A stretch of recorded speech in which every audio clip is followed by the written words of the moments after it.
বাংলাদেশের মানুষের বাংলাদেশের যে সরকারের সবচেয়ে গুরুত্বপূর্ণ যে অর্গানটি আমাদের বিচার বিভাগ, সেই বিচার বিভাগের উপর একটি অনাস্থা তৈরি হয়েছিল এবং এটা এতটাই চরম পর্যায়ে গিয়েছিল যে এটি একটি প্রহসনের জায়গায় চলে গিয়েছিল।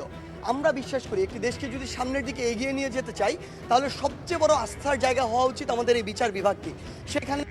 রাজনৈতিক মতাদর্শ প্রতিফলিত হতো, সেখানে কার সাথে কার কোন সম্পর্ক ভালো সেগুলো প্রতিফলিত হতো। সেই জায়গা থেকে যে সত্য এবং ন্যায়ের যে পথ, যেটি আমরা বিচার বিভাগ থেকে প্রত্যাশা করি, সেটি ছিল না। আমাদের জায়গা থেকে প্রথম মনে হয়েছিল আমাদের এই সরকার গঠনের পরে, এই শপথ গ্রহণের পরে সবার প্রথমে যে কাজটি করতে হবে ওই বিচার বিভাগে হাত দিতে হবে। এজন্য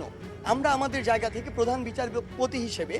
এমন একজনকে নিয়ে কথা বলেছি আমরা বিশ্বাস করি যার গ্রহণযোগ্যতা এই মুহূর্তে পুরো বাংলাদেশে সবচেয়ে বেশি, এবং শুধু বাংলাদেশ নয় পৃথিবীব্যাপী যার একটি সুনাম রয়েছে। সেই জায়গা থেকে আমরা বিশ্বাস করি